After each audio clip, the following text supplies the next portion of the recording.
Welcome to Shelf Help, a channel dedicated to talking to the void about whatever book I happen to be reading. I'm your host, the reader. The following review will contain spoilers. Book 4. Yes, I know I'm racing through these, which is kind of an indication of how I feel about them. I want to start by talking about something I skimmed over in the last reviews. Healthy male relationships.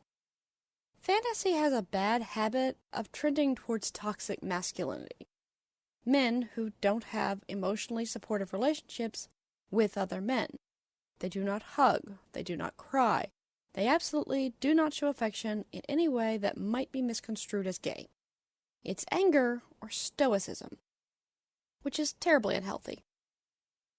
While the Ascended as a whole seem incapable of affection of any kind, the people of Atlantia are very emotionally supportive across the board. But the male relationships really stand out because it is such a contrast to what we normally see in fantasy. Towards the end, Castile pulls rank on his own father, ordering him to stay behind with the remains of the army and be advisor to the regent who will take the throne of Atlantia should he, Poppy, and Corinne not return. His father objects. He's a seasoned general and a former king. His skills are better suited to the battlefield. Besides, he wants to be with Castile in this final confrontation. But Castile reminds his father of what he was taught growing up. You can't save everyone, but you can save the ones you love. Castile knows this could go bad. His life and Corinne's life are joined to Poppy's at this point. She's a primal goddess, but she's not invincible. If she dies, they go with her, whether in battle or safely home in bed. But his father isn't bound to them. He doesn't have to be there. Someone needs to stay behind, and even if Castile is furious for the information that his parents withheld, he still loves them. Given half a dozen generals at their command, Castile chooses to leave his father behind to save him. And in an example that covers the whole series, Castile and Corinne. They love each other as close as brothers. Hell, Castile probably is closer to Corinne than his actual brother at this point. The first time Castile greets Corinne in this book, it's a full frontal, hands in hair, on cheeks and necks, foreheads together, sharing breath hug. They openly discuss what happened to him while he was captive. It wasn't like last time, but Corinne was there in the aftermath of last time. He knows what they did. These two have been friends literally their whole lives. Corinne was Castile's bonded wolven, but the magical bond was not what made them friends. They shared a crib, they took their first steps together, they went to war together. They will kill for each other, and they will die for each other. And they will hold each other when it is needed. They're also willing to share Poppy, but I'll get back to that. This book picks up where the last book left off, with Castile held by the Blood Queen and Poppy leading the war. Both are trying to hang on to themselves without the other. For Castile, he can feel himself slipping back into bloodlust. The last time he was held captive, he spent most of his time in such a state, starved to the point he would kill anyone and anything that he got his hands on. He killed a lot of his own people in this state. There are other things that were done to him, things that the Queen and her friends would prefer him clean for. So when presented with a tub of water, he refused to use it. He'd rather be filthy than violated. Though he is trying to hold on to himself, the fact that they are bleeding him isn't helping. For Poppy, she's also slipping. Her external conflict is with her generals. Despite being a literal god, a direct descendant of the king of the gods and the consort, and the queen by divine right, she is also very, very young by Atlantean standards, and was the maiden of the Ascended not that long ago. They don't necessarily trust her, which is fair. But she's sticking to the plan she and Castile made. They do not want to take the cities by force or slaughter. The mortals are not to be harmed, and the soldiers and Ascended who surrender will also be spared. Towns and walls will be left intact, farms unspoiled. And when they take the major port city, supply lines should not be disrupted, because they are there to free the people from the Ascended. Destroying the lives and livelihood of people they intend to help isn't going to endear the people to them. The mortals of Solace have been lied to by the Ascended for generations, and told Atlanteans are monsters, creators of the Craven, led by the Dark One. Total war would only prove the Ascended right and make taking the towns all the harder. For her internal conflict, the nightmares are back with a vengeance, and they've become more vivid. She's not sleeping, barely eating. She's worried about Castile and all of the people who could die in war, and not being a good queen. Add to that a prophecy about her being the harbinger of death and destruction, and that her mother sends her Castile's severed finger as a gift. She decides that she can't wait the months it will take for the army to reach the capital. Every loss the Blood Crown suffers could be taken out on Castile. She can't be a good queen to her people and make strategic decisions for the war if she's wondering if the next victory will result in receiving Castile's head. So taking Corinne and the Draken Reaver, she goes to the capital to rescue her heartmate. It goes poorly, as these things are wont to do. Because where's the fun if everything goes right?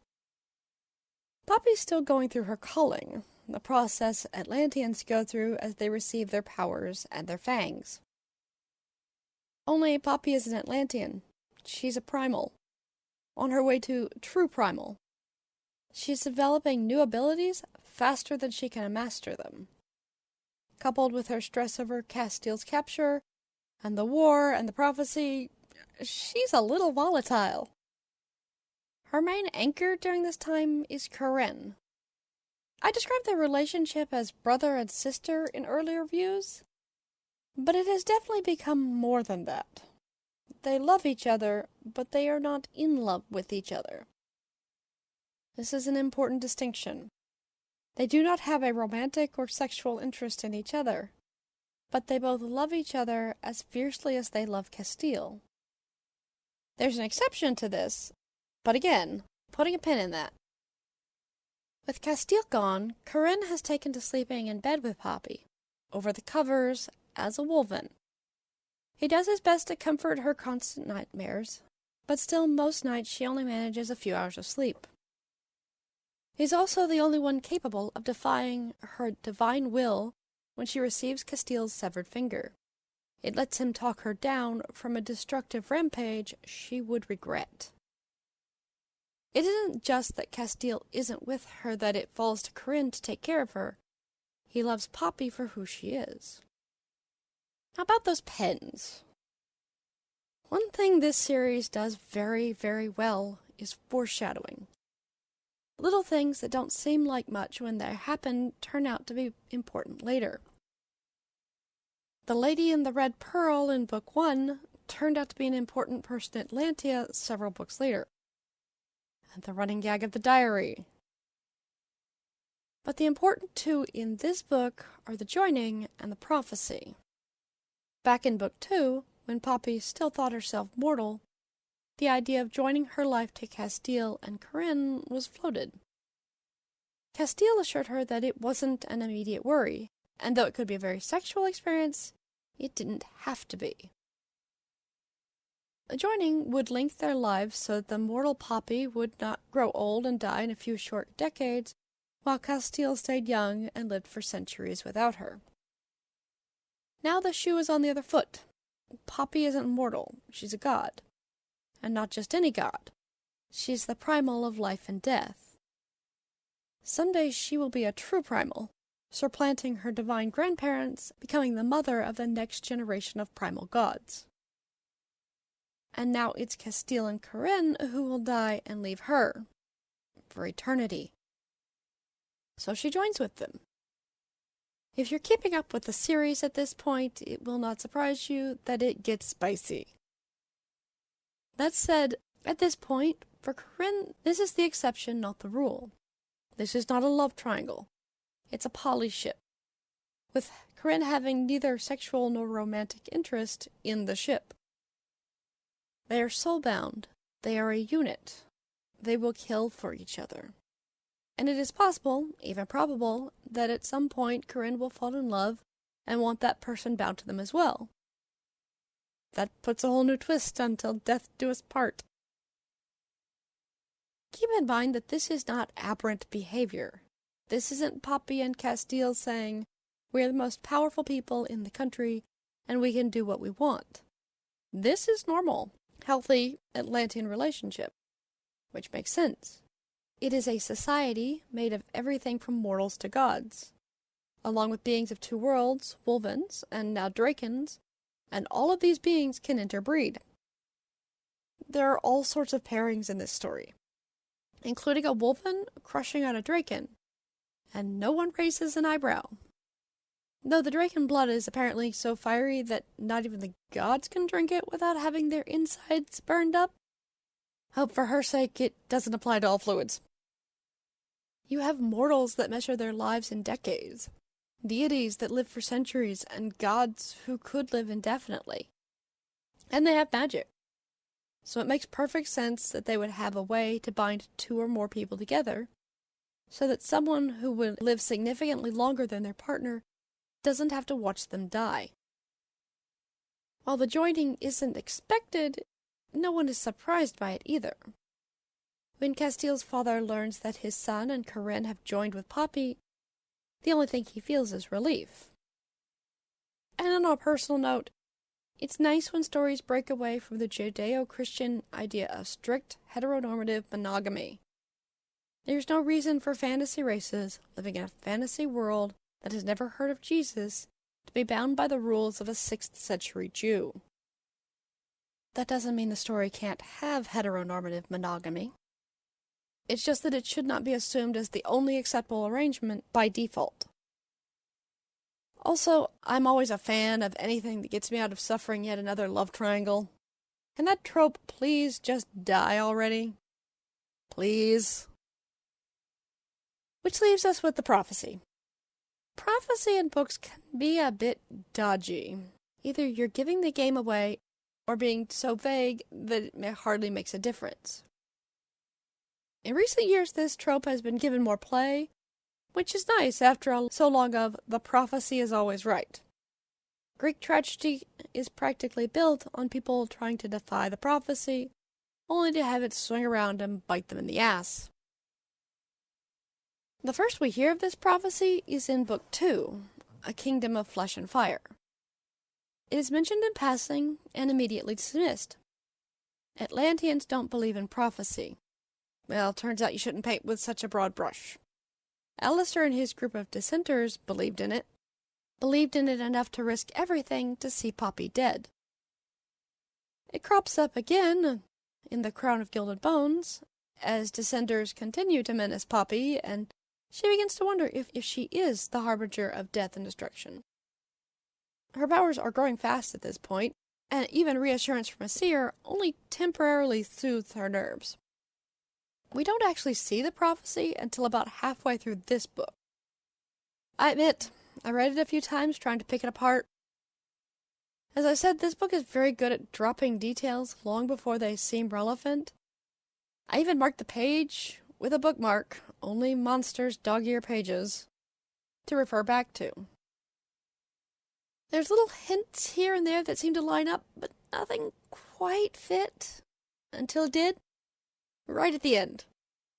Turns out everyone was hung up on the wrong part, and I fell for the bait. No, I won't tell you what that is. You need to read this series.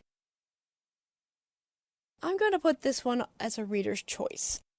The tension, the mystery, the twist, and that ending. I love how healthy all the relationships are.